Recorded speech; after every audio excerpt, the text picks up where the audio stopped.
My name is Eila Seppänen, and I come from Luleå University of Applied Sciences, having pleasure to lead the Sustainable Energy Efficient Energy Communities project, which is financed by Interreg Aurora program. And today we are having our launching webinar, which we are recording because we are quite sure that not too many people were able to respond to meeting invitation in short notice. And our program includes some presentations by project partners, and it will begin with opening and a welcome, which involves introduction to SEEC, objectives, partners, and what we think that we could do together with different types of stakeholders in addition to project partners.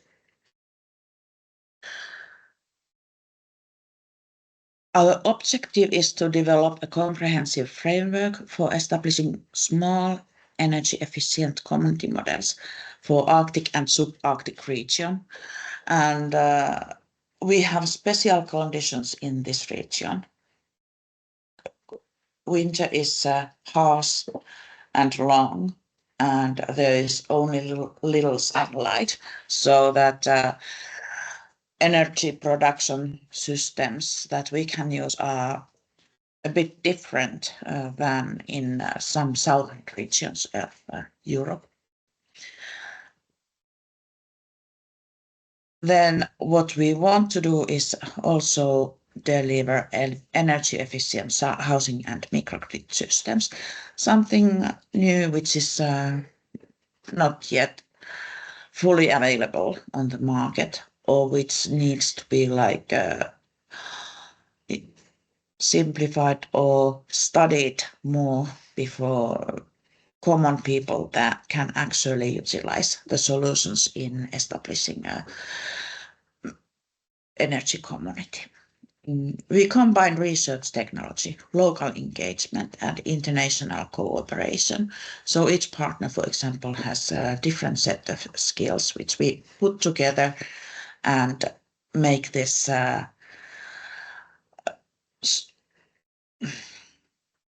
framework to work. The results should benefit both regional decision makers, but also residents, higher education, and so on, by laying the foundation for a sustainable low emission and community-driven energy system. Our main activities are stakeholder engagement, regulatory factors and support mechanism, and then sustainable community design and energy optimization. When these two steps are taken, we can actually move onwards with microgrid system design, renewable energy integration, and smart grid management. But mostly these topics are also handled in parallel, so that we utilize all the results as soon as they are available from different activities. And at the end, we should have framework for establishing sustainable and energy efficient energy communities.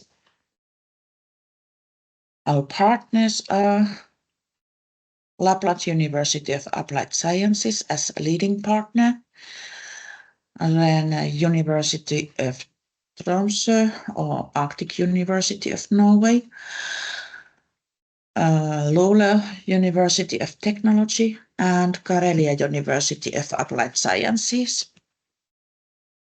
We come from very distinct regions, so that there is like 14-hour drive between furthermost partners. So it's very interesting to try to scale up the results in different regions then also.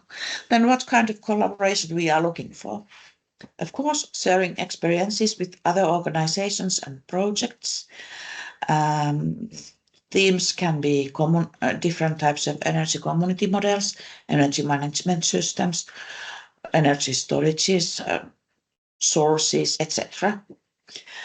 Then we also want to learn more about how you have tackled the risks in energy management systems and in these community management systems in general, and find the solutions that we have not prepared ourselves to solve while we have written the project application.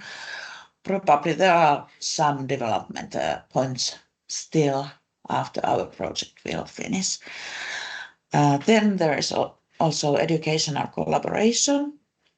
And as an example, we will organize a hackathon at some stage in 2026-2027 for our students, and we are more than pleased to invite also some other organizations to join us in this effort if there is interest. And of course, further ideas may arise as we move on. So this is my email, and you are more than welcome to contact me if you have any overall questions about the project. And I will also deliver your questions into our experts in case that you don't know who to approach.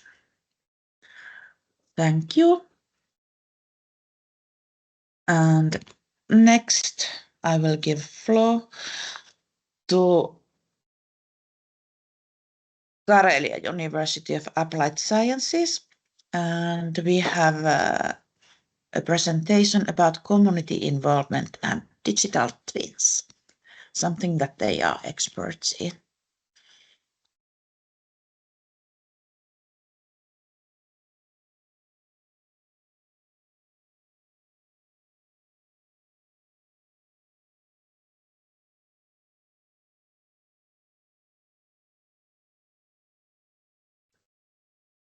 Can you hear me now?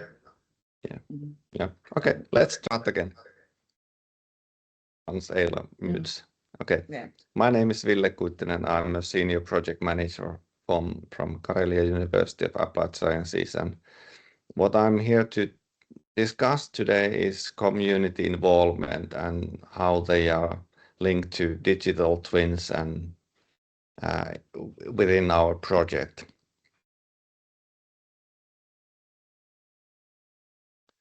So first of all, we have to discuss about why community involvement matters, and it's all about that the energy transition basically requires active citizen participation. We have to have active citizens, and the energy communities, they equal to citizens and NGOs and different businesses collectively producing, sharing and managing energy.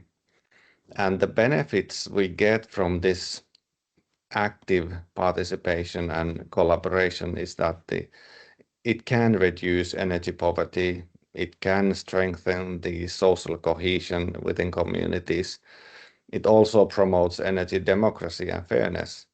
And with all these, it can enhance the local energy safety and the resilience within those communities.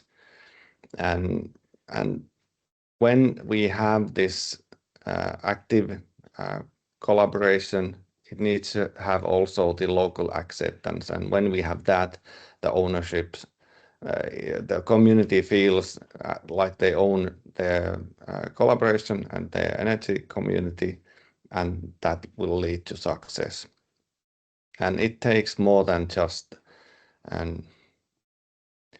that we start the energy community. They really have to, the community have to think more that they are actively working together so that the community can flourish. So how we are going to involve communities in this SEEC project? First of all, we have the reference group that is comprised from NGOs, households, DSOs, municipalities and technology providers.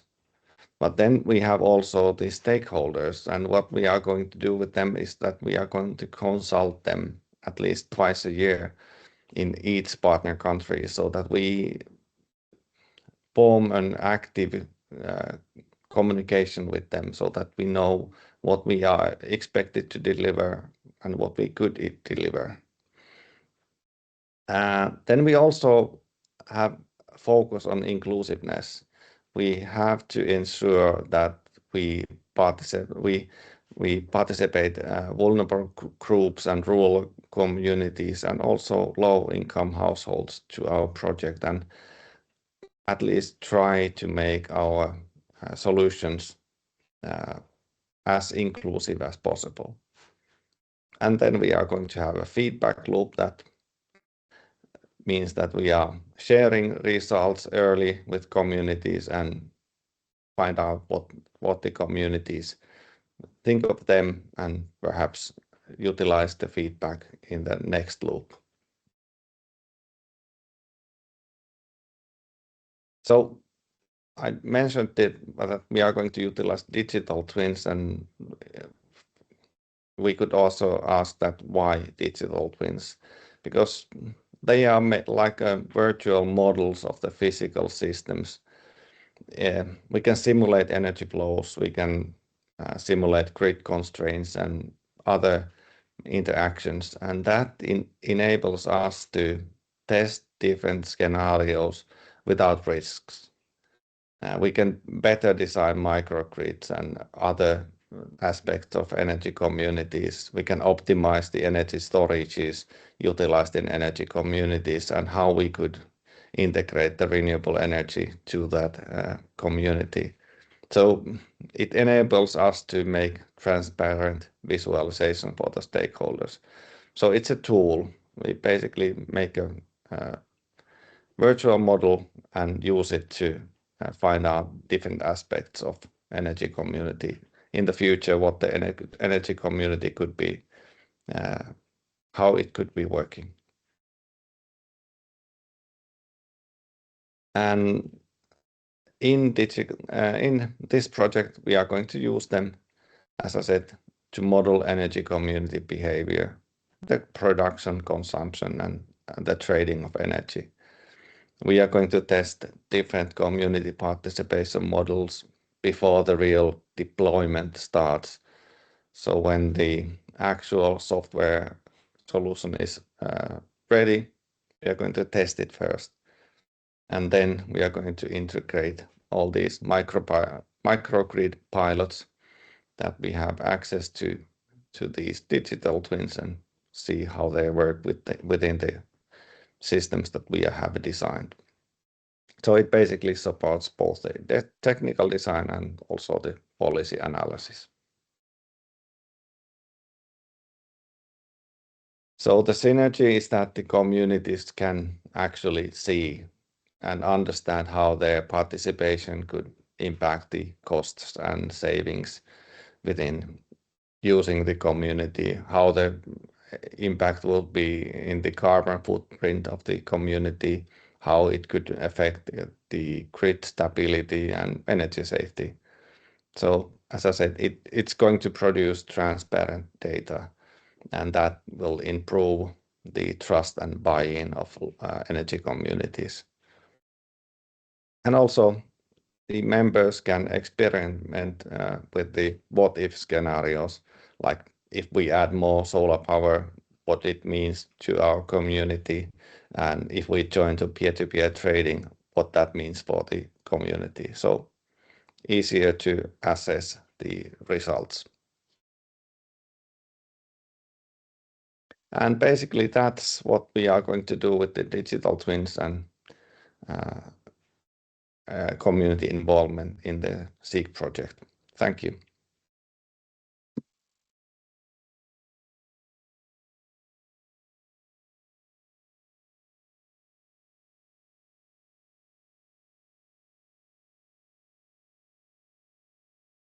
Thank you, Ville. That was interesting. And to be noted that we are sitting whole team here next to each other, even though our videos are like separate.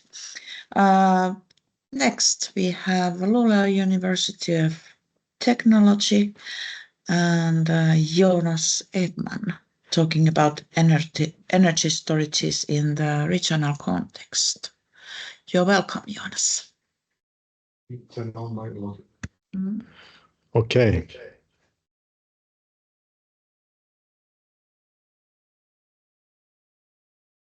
So I will share a little short presentation. I think that you see it also. Very good. Thank you very much. I'm Jonas Ekman. I work as a teacher or researcher at Luleå University of Technology.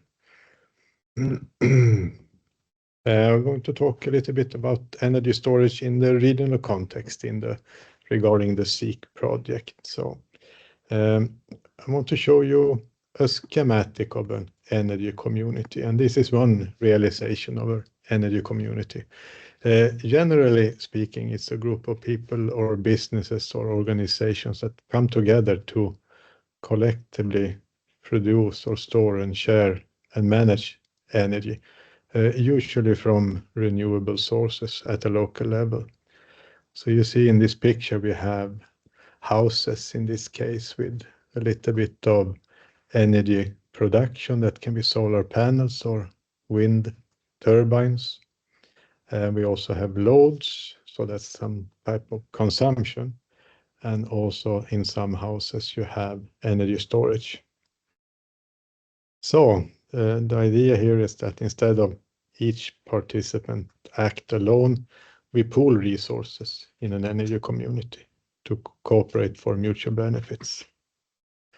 And there are some benefits. I have some of them written here, right?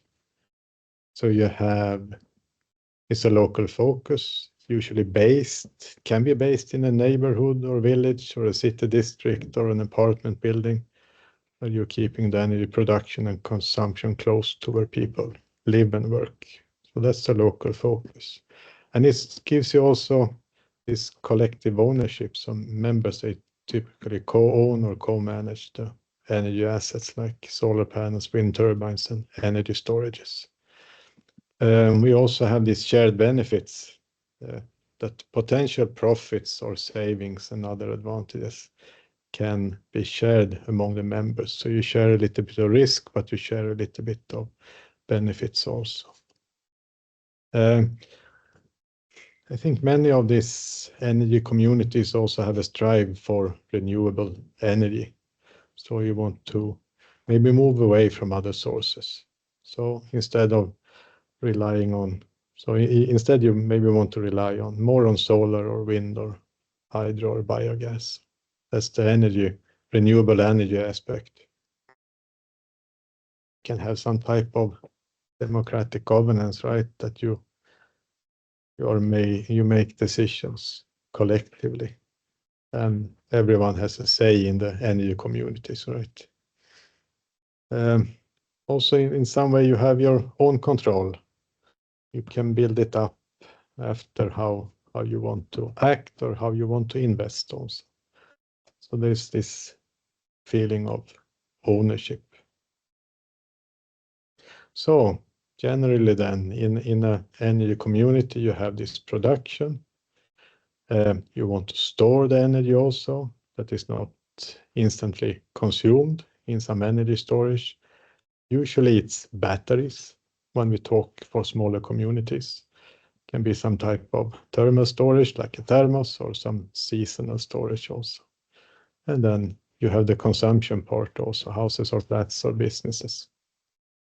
And I will focus a little bit on the energy storage aspect of this. So, northern parts of Sweden, Norway, and Finland, we have similar energy challenges, right? So we have our seasons. So solar power is not producing so well during winter time, while we have abundant or very high production of solar power in the summer. And at the same time, we have wind power that is intermittent. And we see that today and yesterday with high electricity prices, I think both in Sweden, Norway, and Finland. it's it was beautiful when I drove here this morning. You're looking at the lakes. It was still. Then you know you had to pay for that also, for the calmness. But for energy communities, we need strong and reliable energy systems, right? That can work all year, and especially when solar and wind powers are maybe less available. So we need maybe in the future a more variety in energy productions, and we also, if we want to be off-grid in some way, we need better energy storage solutions. So I borrowed this picture from MGB Energy Consulting in Luleå. Mats showed us this for some time ago. So there are many technologies to store energy, right? And the most usual one is batteries. So we have batteries to the left. Many houses start to have solar cells and batteries for own energy storage. So, but batteries, the capacity of batteries that we can afford in our houses is quite low. If you have 10 or 15 kilowatt-hour batteries, you can manage maybe a summer day with 15 kilowatt-hours, right? And it costs, what does it cost? 5 or up to 8 kilo euros to invest in quite small batteries. So we have to in some way move to the right if we want to have better capacity to store more power in our energy storages. So we have to change technology in some way. So we have the pump or gravitational power. Then you can, for example, you can pump water to higher positions during hours where you have a lot of cheap energy or free energy from solar panels, right? You have some type of hydrogen storage also. It's not so well established now, but when you have a lot of free or green energy, you can use electrolysis to produce hydrogen that you later can use also. So that in that way you can maybe last days and weeks with this type of energy storages. And then you have other technologies like ammonia. Also, when you use electrolysis to produce hydrogen that you put together with nitrogen, I guess, and you can have a chemical compound that you can store and you can move it also. And then we have the really high storage in the hydro storages, right? So you have small hydro storage and large hydro storage. But I think that when we talk about energy communities, we will not have the possibility maybe to produce too much hydrogen and store it in as ammonia and stuff like that. But you need some type of seasonal storage.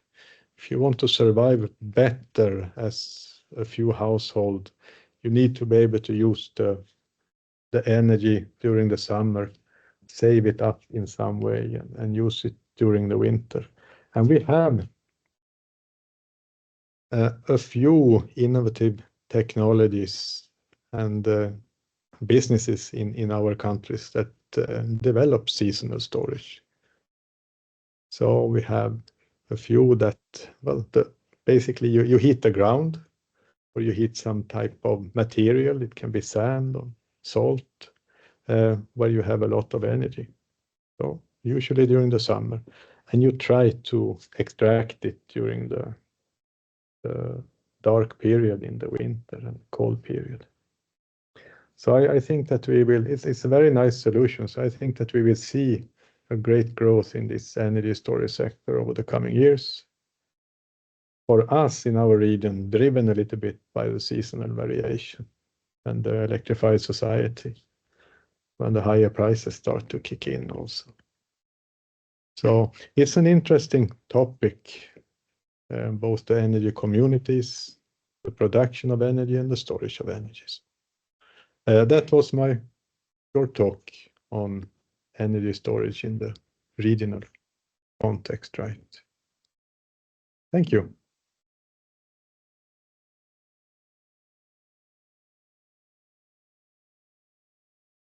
Thank you very much, Jonas. That was an interesting presentation, and there is food for thought concerning the future development of the communities as well. Our second last presentation comes from Arctic University of Norway. So Rune Dalmo is going to give his presentation next. And a bit of apologizes already. We are going to move to another room, to the lab premises with part of the group, so there could be some background sound. But Rune, you are welcome. I give you the floor.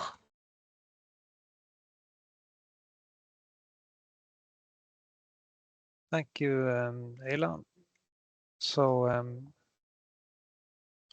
I will share my presentation.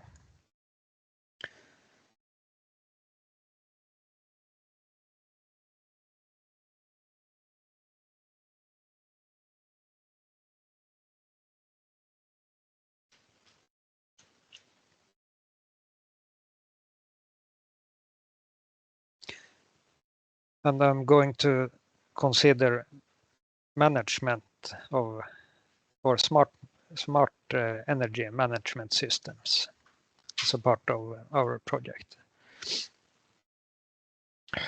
So the backdrop here is, as we have heard already, the transition into environmentally friendly energy. There is also a lack of energy sometimes, or we are hitting the capacity, and we have various sources, the new environmental friendly sources such as solar and wind power is not something that we can use at any time. We have to use it when it is either sunny or windy. So the European Union has launched its energy package, fourth energy package, which consists of new directives and recommendations that has been referred to as clean energy for all Europeans. And the essence of this, which is central to us, is that it recognizes that end users can and should take a much more active role in the energy market to facilitate environmentally friendly energy and more stable prices for everyone. So put very briefly, the individual consumer and producer of renewable energy should be able to use and also exchange energy through a relatively liberal access to the local power grid. And as a presumption here is that this should be done not for profit in general, but more for the community's needs. So this involves a very distributed form of energy production that has not been tried out to a large extent. So this figure here is somewhat similar to what Jonas showed in the previous one. But here I've tried to put a transformer station in the middle, and you can see that this is fed or supplied by a central supply, high voltage from a power plant. Could be anything, hydroelectric or as it is today. But then I've tried to add some other realizations or examples of energy communities. So the one to the left, there are some houses and some wind power production, and also an electric car that could maybe serve as temporary storage. And I've called this a neighborhood with prosumers. So it's a combination of the word producing and consuming. And optionally, you could add some storage, as Jonas also explained. And this facilitates for some trading and balancing towards the local grid. And to the right, there is another type of energy community with maybe a housing association where you have more apartments and some larger buildings. But the point is that they also can do own production, and in this case via solar panels. And another actor in such a setup could be, for example, charging stations for electric cars. If possible, maybe they could offload the grid or have some type of storage. This is something we have not considered much yet, but the whole purpose of this figure is to give you some food for thought.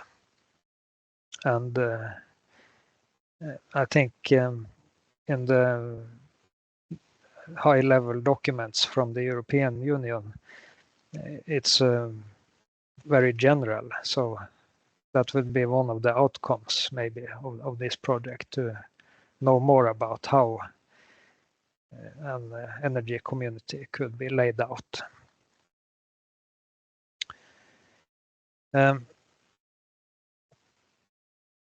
The European Commission has established a legal platform called Renewable Energy Communities and Citizen Energy Communities,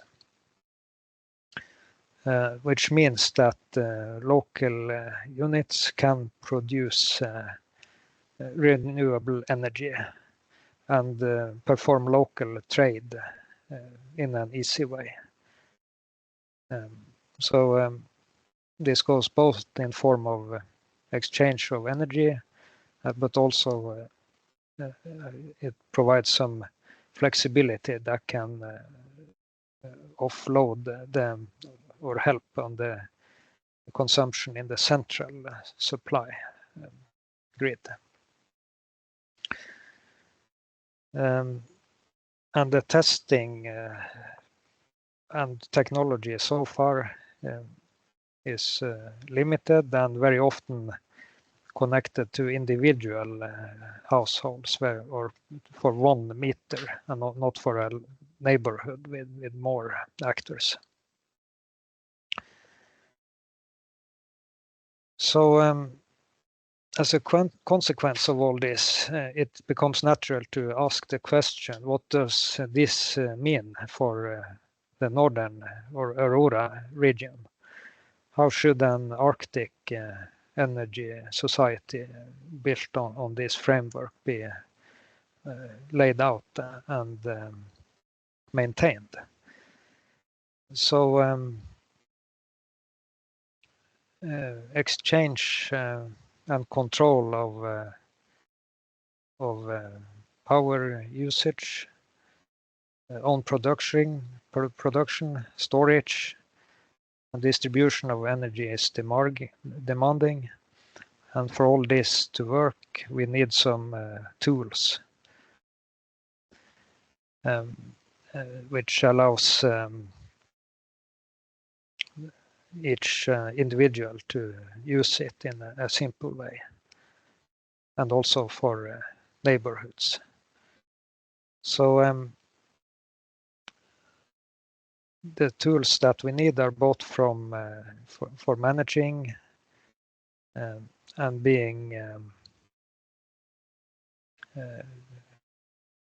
proactive, determine the price situation and response time, seen in connection to grid owners and other professional actors.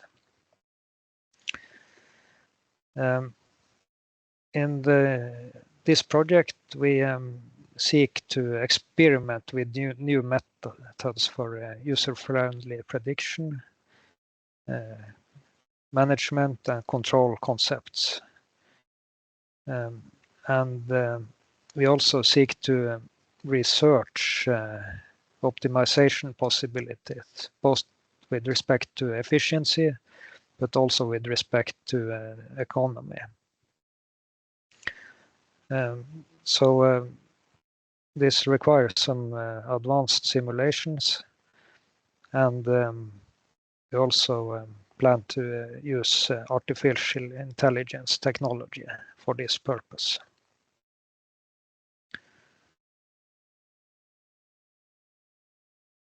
So that concludes my short talk on the management of energy communities.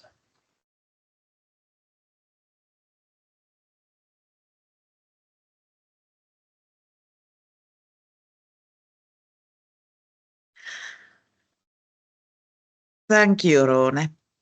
Now the first part of our team is at the lab premises, and we are going to test also some different presentation methods. But next we hear Atti's presentation, and then we test if we can stream you some parts of the lab environment with Atti's laptop. There is quite a lot of background noise, so maybe his headphones work better than any phone streaming. Okay. Antti, you're welcome.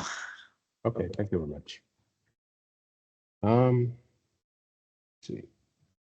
I am not yet presenting. So let's switch on the presentation. You should see my screen and hear my audio. Why isn't it not going to presentation mode? Now it's in presentation mode. So, hello, my name is Antti Niemela. I'm from Lapland University of Applied Sciences, and I'm presenting from Nanogrid to Microgrid, testing decentralized solutions. So, we at Lapland University of Applied Sciences have this Nanogrid system built around a BYD battery system. So we have a 10 kilowatt-hour battery system consisting of 4 separate modules.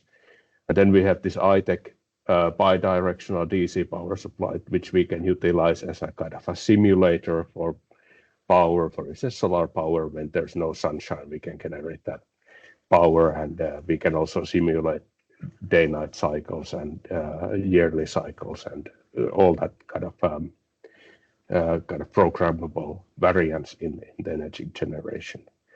Connected to the system, we also have a Fronius Sumo hybrid inverter, and also the Fronius Ohm Pilot consumption control unit. And these all form the kind of backbone for the Nanogrid system itself. And in addition to this, we have multiple control units provided by Shelly. We can control various aspects in the Nanogrid, like control light sources and other power loads, which can kind of form varying load on the battery system and on the energy generation. We also have a solar array simulation software, which is running the ITEC bidirectional DC power supply. And as I mentioned earlier, we can program different kind of scenarios of solar sunshine using that software, even during the winter time when there's no sun available. This is indeed intended for, of course, for testing, but also for educational purposes. So we don't have to rely on sunshine in order to educate students on how to utilize this system. And our latest acquisition is the Intercontrol Latinki 11 Pro. So that's an 11 kilowatt vehicle to grid / vehicle to home EV electric vehicle DC charger, which can either charge the car or discharge the car, depending on the situation. In addition to that, we have these semi-detached house simulators, which have electrical systems and electrical loads that can be in the future connected to the nanogrid to form a microgrid. So the kind of definition for a microgrid is that the elements inside the grid are connected via metering system to each other. So there are energy storage and energy generation in each participant of the kind of a microgrid system. And this is what we are planning to simulate in the SEEC project as the kind of a physical microgrid. We also plan on creating virtual microgrid actors in order to kind of scale the system down and add more load into the system. But we have both physical and virtual here in the planning phases. And then how does SEEC actually fit into this? And this picture tries to somehow grossly simplify the system. But the idea is that we have these physical systems or virtual systems. And on top of that, we have the kind of a control mechanism that controls all the kind of output and input of the electrical systems, but also controls the transactions, so who buys from who, how much, and how much money is transacted upon that, and also the data from the system, so that we know how much energy is accumulated on each microgrid actor's system. So if they have some kind of energy storage, we will have to know how much energy is stored there, or how much energy is that participant willing to sell. And of course, we also have to handle the smart contracts, which kind of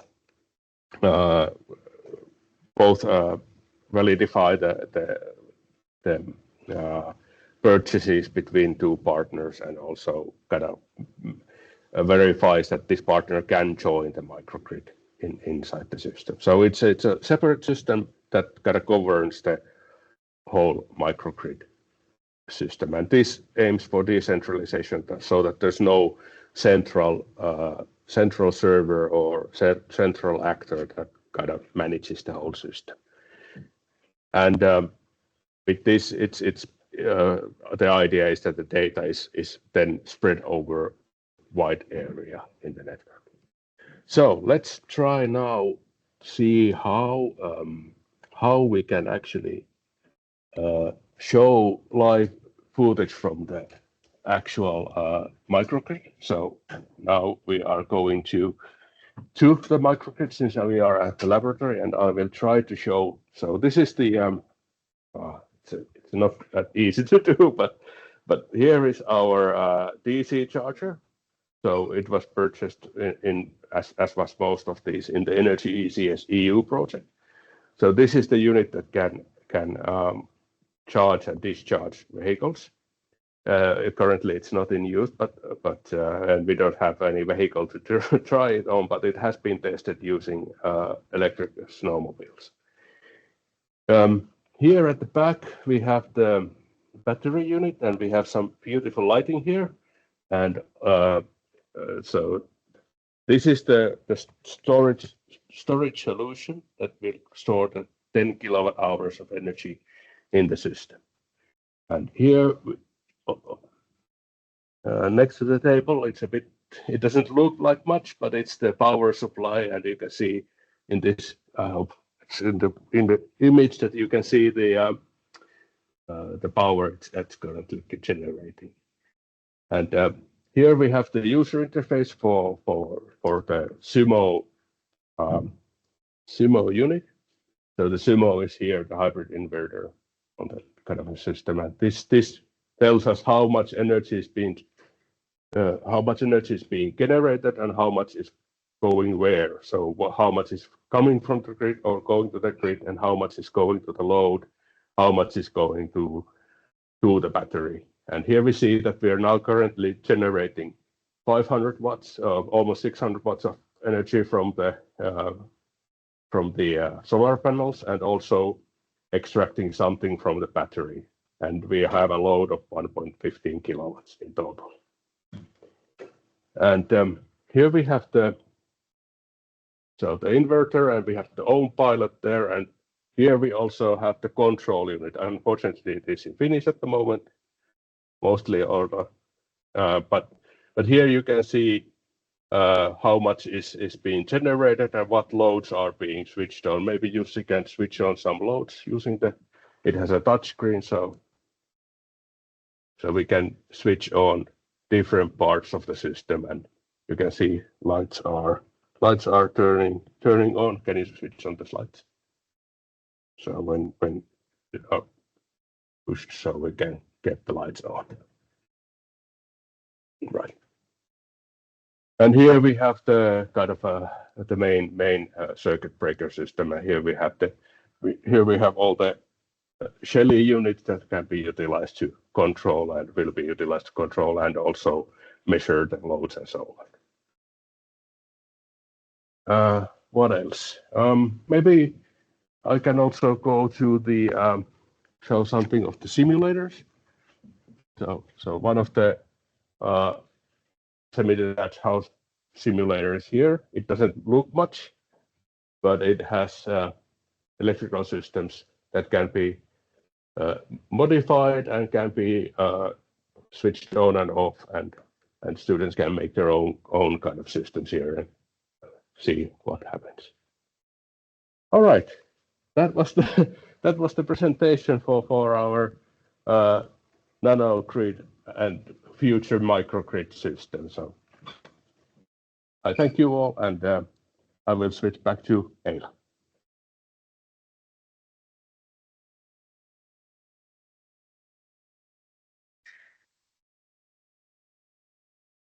Okay, thank you, Antti. And as said, now we are at the lab premises, and I have our whole team, almost whole team, with us here.